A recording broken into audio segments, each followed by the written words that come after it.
అంటే main big boss అనేది పక్కన పెడితే ప్రెజెంట్ అగ్నిపరీక్ష అనేది కొత్తగా స్టార్ట్ చేస్తున్నారు ఈ సీజన్‌తోనే. సో, ఇంతకుముందు ఓటీటీ కూడా ఇలాగే స్టార్ట్ చేసి అంత అనుకునేంత రీచ్ లేకపోవడం, ఆగిపోవడం కూడా జరిగింది. హ్మ్. సో, అగ్నిపరీక్ష కూడా మీరనేవాళ్ళు కొంచెం మిస్‌ఫైర్ అయినా లేకపోతే మీరు కొంచెం జనాలకు కనెక్ట్ అవ్వకపోయినా ఈ సీజన్‌తో ఆగిపోదునేమో.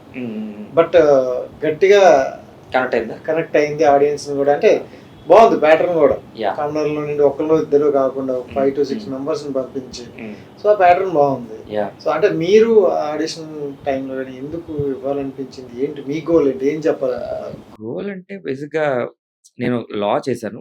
అంతకుముందు లాకు ముందు నేను కామెడీ స్కిట్స్ రాస్తుండేవాడిని. 3 characters father, grandfather, son. 3 నేనే యాక్ట్ చేసేవాడిని.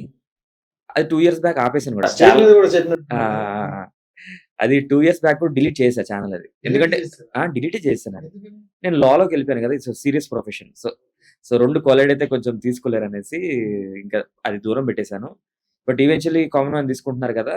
అంటే ఇంకా ఆ సేమ్ ఫార్మాట్‌లోనే అప్లై చేశా వీడియో. ఆ 3 క్యారెక్టర్స్‌తోని ఒక వీడియో 3 మినిట్స్ వీడియో పెట్టా. కాలొచ్చింది. సో కాలొచ్చింది ఎలాగో కామన్ మ్యానే గదా!